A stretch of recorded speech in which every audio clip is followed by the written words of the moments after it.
The air at Camp Crystal Peak, rebranded to sound less infamous, was thick with pine and the nervous energy of high school juniors. Peter Parker, masked as Spider-Man just 48 hours prior to stop a bank heist, was currently struggling to assemble a tent pole while Flash Thompson mocked his structural incompetence. "Look, Parker, even MJ could do better, and she thinks a compass is just a circular ruler," Flash scoffed, leaning against a tree. Peter, or rather his civilian persona, just sighed. "It's a different kind of engineering, Flash. Less web fluid cartridges, more primitive wood stacking." Midtown School of Science and Technology's annual ecology trip to the remote campgrounds nestled near the legendary Crystal Lake was supposed to be a bonding experience. For Peter, it was just 4 days of anxiety management, trying to explain why he couldn't help set up the campfire without revealing his superhuman strength. The first night was filled with ghost stories and the smell of burnt marshmallows. The second night, the camp felt lighter. Too light. It started subtly. A loud, boisterous football player named Kyle was missing from the breakfast table. The teachers initially dismissed it.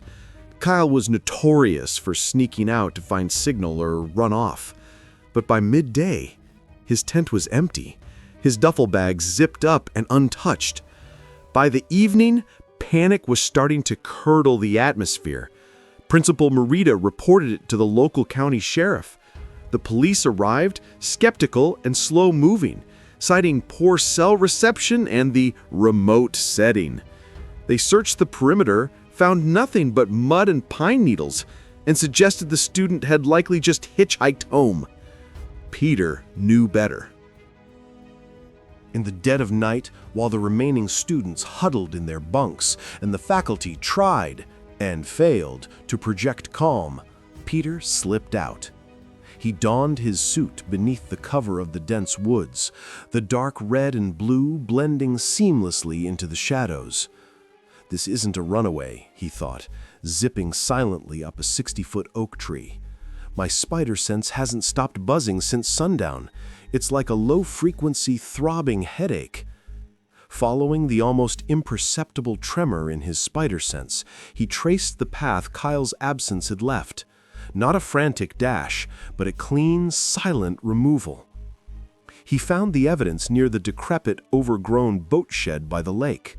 A single, clean gash in the aluminum side, perfectly straight, too smooth for a casual vandalism, and the faintest scent of stale water, decay, and old wool.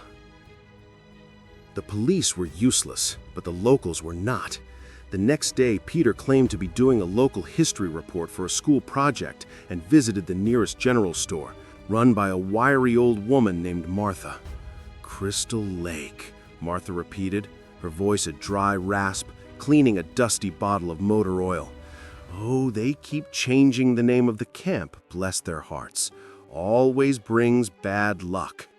Peter leaned in conspiratorially. "I heard some of the older stories about the original camp." Martha put the bottle down, her eyes growing distant. "It's not a story, kid. It's a fact. That lake, it holds things. Things that don't want to stay buried." She told him about the drowning, the mother's revenge, and the thing that came back, the thing in the hockey mask. She described a figure of impossible strength, one who defied death, driven by a primal need to protect his sacred ground. Jason Voorhees, a masked psycho with super strength and a high body count who won't die. Great, Peter thought, running a weary hand through his hair. Just what I needed on an ecology trip. The next disappearance solidified his resolve. Michelle, MJ, who had been quietly helping Peter look for clues, had vanished from her tent moments after Peter returned from the store. This wasn't some random prank. This was a direct escalation. Peter didn't wait for sunset. He swung out immediately, heading toward the dilapidated, abandoned structures Martha had pointed out. The real Crystal Lake camp. Spider-Man arrived at the old camp. It was a ruin of rotting wood, rusted metal, and silent shadows, perfectly preserved in a state of perpetual decay. The air here was colder, heavier, and the buzzing of his spider sense was now a deafening alarm. He found them in the main cabin, the missing students, including Kyle and MJ.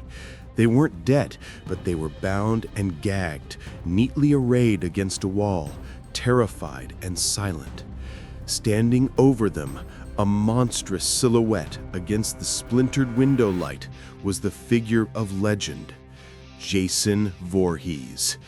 He was taller and broader than Peter had imagined, clad in grime-caked fatigues, and the iconic, emotionless hockey mask was chillingly perfect.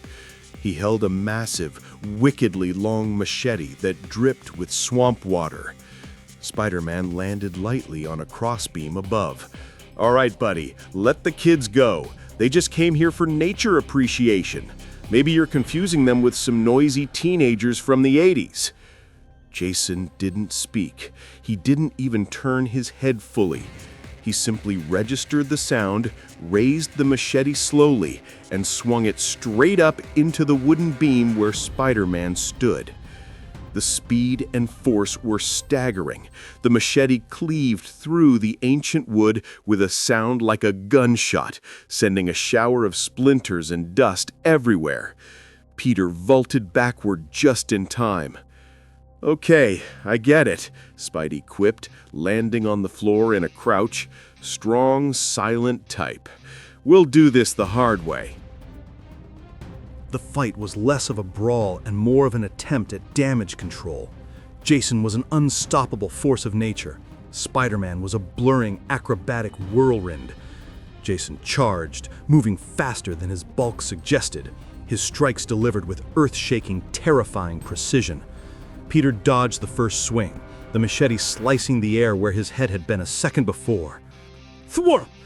Peter shot a web directly at Jason's mask, aiming for the eye holes. The web instantly covered the left side of the mask. Jason didn't flinch. He just reached up, grabbed the heavy strands, and ripped the webbing clean off, tearing away a chunk of the mask's protective plastic in the process. "That's high-tensile organic polymer, pal. Don't you know how expensive that is?"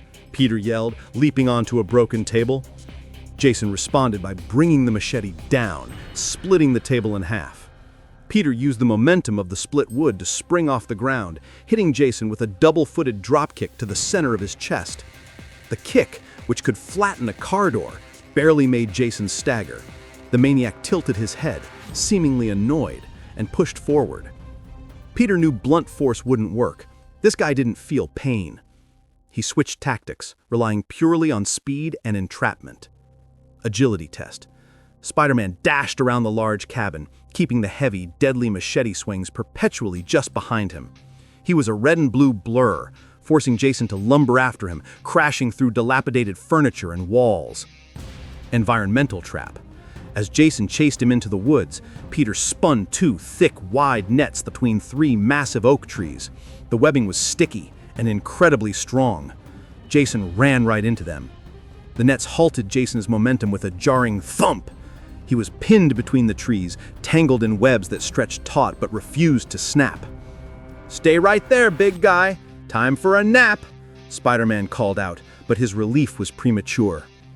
Jason let out a guttural, inhuman sound. Not a scream, but a heavy, frustrated exhalation. He began to pull. The oak trees groaned under the pressure. With shocking slowness, he pulled the entire nexus of webs and trees forward, ripping the massive roots from the saturated Crystal Lake soil. Peter stared, wide-eyed. He's pulling trees. This isn't just strong, this is impossible. Jason stepped forward, dragging the tangled roots and torn webs behind him like some terrible, macabre trophy. He finally raised the machete and methodically began hacking through the webbing that held his arms. Peter knew he had minutes, maybe seconds. He couldn't kill Jason, not only because he didn't do that, but because the locals said he couldn't be killed. He had to incapacitate him severely and neutralize the threat. Remembering his encounter with the electrical gash on the boat shed, Peter had an idea. He scrambled high into the canopy. When Jason freed his arms and started looking up, Peter dive-bombed not at the monster, but at his weapon. He fired 2 webs at the handle of the machete and wrapped a third around Jason's arm. He used all his strength, pulling the blade down and away. Jason fought back, but the maneuver was too sudden, too unexpected. The machete clattered onto a mossy rock. Now unarmed, Jason let out a sound of pure rage and grabbed Spider-Man's wrist, his grip like a steel vise. Peter felt his bones creak. "Let go, or I'll tell your mom what you've been doing with that mask," Peter grunted, but Jason only squeezed harder. With his free hand, he did what he had planned. He shot a thick, high-impact web pellet directly into the neck slot of Jason's hockey mask, followed immediately by another and another until the back of the mask was entirely sealed. He didn't stop there. He followed it up with a web line wrapped tight around the mask itself, pulling it down hard and fast, jamming the front of the mask into the soft earth. Disoriented, Jason stumbled. Peter wrenched himself free and sprang onto Jason's massive back. He focused every ounce of his remaining web fluid, creating an incredibly dense, multi-layered cocoon, wrapping Jason from his shoulders to his boots. He secured the final heavy layers of webbing to a massive slab of granite, ensuring the monster was locked down, facing the ground, completely immobilized. Exhausted, Peter jumped off the immense web mound. Jason struggled inside the cocoon, the massive webbing twitching and bulging, but the strands held. He could hear the silent, desperate effort, the impossible, ceaseless strength pushing against the high tensile polymer. It wouldn't hold forever, but it would hold long enough. Peter quickly rushed back to the cabin, freed the students, and directed them to run for the main camp, telling them the prankster was tied up. He then found the sheriff's deputy, dragging him back to the web-encased giant. "Officer," Spider-Man said, pointing to the struggling, tree-root-covered mound, "he's your perpetrator. He's going to need more than handcuffs. Maybe a full military-grade containment unit?" The deputy stared, mouth agape, at the impossibly strong, silent, web-enshrouded killer. Spider-Man, his job done, zipped away into the pre-dawn shadows, leaving the sheriff's department with the most bizarre and terrifying containment problem in the history of local law enforcement.